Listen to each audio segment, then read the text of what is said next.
নমস্কার বন্ধুরা, কেমন আছেন সবাই? গল্প হলেও সত্যি চ্যানেলের আরও একটি নতুন গল্পে আপনাদের সকলকে স্বাগত জানাই। কথা মতো 1 আগস্ট থেকে 15 আগস্ট পর্যন্ত চলছে আমাদের বিশেষ স্বাধীনতা সংগ্রামীদের নিয়ে গল্প। প্রতিদিন গল্প পোস্ট করার সময় আমাদের সকাল 9টা থেকে 9টা 30 মিনিট। চ্যানেলে নতুন হলে অবশ্যই আমাদের চ্যানেলটিকে সাবস্ক্রাইব করে পাশে থাকবেন, এই আশা রাখবো। আর বেল আইকনটি অবশ্যই প্রেস করে রাখবেন পরবর্তী গল্প পাওয়ার জন্য। সময়টা খুবই উত্তাল। ব্রিটিশদের বিরুদ্ধে সংগ্রামীরা নিজেদের দুভাগে ভেঙে দিয়েছেন। একদল গান্ধীজির দেখানো পথে হাঁটছেন, সবে লড়াইয়ের হাতিয়ার হিসেবে স্বীকৃতি পেয়েছে সত্যাগ্রহ। গান্ধীজি ফিরে এসেছেন দক্ষিণ আফ্রিকা থেকে। অন্যদিকে উগ্রপন্থী দলগুলো একের পর এক গেরিলা আঘাত হানছে সরকারের ওপর।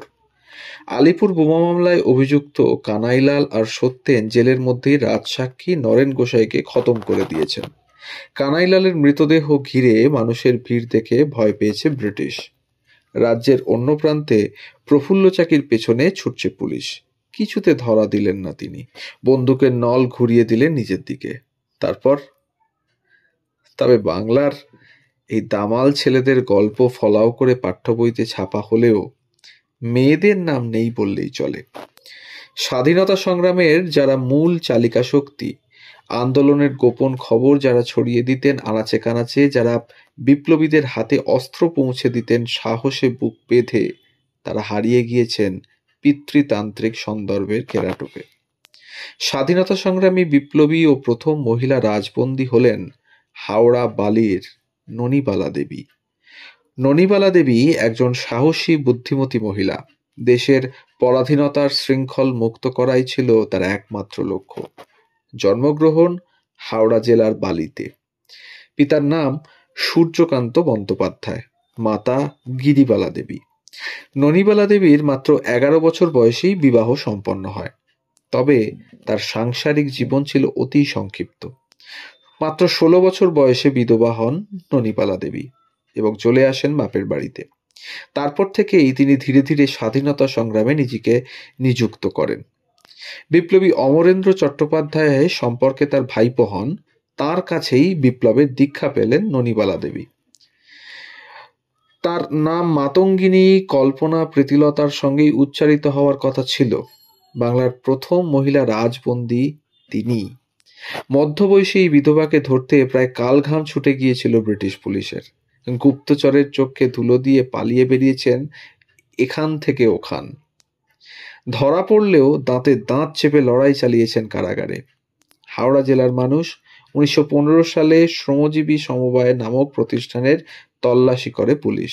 বিপ্লবী অমর চ্যাটার্জি পলাতক হলেও পুলিশের হাতে গ্রেপ্তার হয় রামচন্দ্র মজুমদার। গ্রেপ্তারের সময় রামচন্দ্র মজুমদার পিস্তল কোথায় রেখে গিয়েছেন সে কথা কাউকে জানিয়ে যেতে পারেননি। সেই পিস্তল কোথায় রেখে গেছেন তা জানার জন্য দায়িত্ব এসে পড়ে ননিবালা দেবীর উপর। তিনি একজন বিধবা নারী। বর্তমান সমাজ ও তখনকার সমাজ, বর্তমান মেয়েরা বা তখনকার মেয়েদের মধ্যে অগাধ ব্যবধান। সে সময় তাদের জন্য সমাজের তৈরি অদৃশ্য কঠোর বিধিনিষেধের বেড়াজাল ছিল। তাদের উপর ছিল সমাজের চোখ রাঙানি। তিনি তা উপেক্ষা করেই একজন গৃহবধূ সেজে পুলিশের চোখে ধুলো দিয়ে রামচন্দ্র বাবুর সঙ্গে দেখা করেন এবং তিনি পিস্তলের গুপ্ত খবর জেনে আসেন। সেই কাজ করে তিনি বুঝিয়ে দিয়েছিলেন তিনি আর 5টা মেয়ের মতো সাধারণ নন। চন্দননগরে পুলিশের তাড়া খেয়ে বিপ্লবী আশ্রয় নিয়েছিলেন একটি বাড়িতে।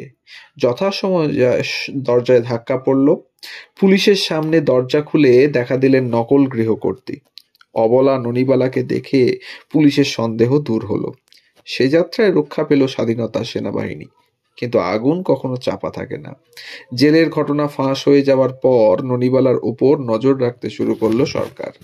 কিন্তু সবার নজর এড়িয়ে রাজ্যের বিভিন্ন প্রান্তে আশ্রয় নিয়েছেন অকুতোভয় এই নারী। জারি থাকলো সরকার ধ্বংসের যাবতীয় কার্যকলাপ। পেশোয়ারে থাকাকালীন হঠাৎ ধরা পড়ল কলেরা। খবর পেয়ে হাজির পুলিশও। প্রায় মুমূর্ষু ননিবালার ঠাঁই হলো বেনারস জেলে। শুরু হলো অকথ্য অত্যাচার। শোনা যায় অঙ্গ প্রত্যঙ্গে নাকি ভরে দেওয়া হয়েছিল লঙ্কার গুঁড়ো। তবু মুখ থেকে একটি কথাও বেরোয়নি। ধর্মপ্রাণ বাঙালি মহিলার অসম সাহসের কাছে হার মেনেছিল রাষ্ট্র। শেষে একরকম হাল ছেড়েই তাকে চালান করা হয় প্রেসিডেন্সি জেলে। কারাগারেই অনশন শুরু করলেন ননিবালা। ব্যতিব্যস্ত হয়ে উঠল জেল কর্তৃপক্ষ। ননিবালা একটি দাবি সনদ পাঠিয়েছিলেন জেলারের কাছে। তার সামনেই ছিঁড়ে ফেলে দিল অত্যাচারী শাসক। প্রত্যুত্তরে জুটল একটা সজোরে চড়। 1919 সালে মুক্তি পেলেন তৎকালীন রাজবন্দীরা, মুক্তি পেলেন ননিবালা।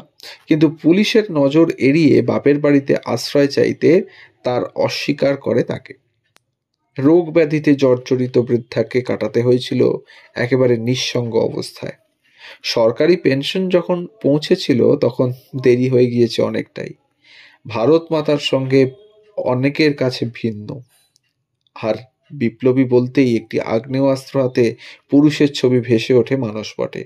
কিন্তু বিংশ শতকের গোড়ায় অত্যাচারী রাষ্ট্রের বিপরীতে বুক পেতে দাঁড়িয়েছিল এক অর্ধশিক্ষিত অজপাড়াগাঁয়ের বিধবা।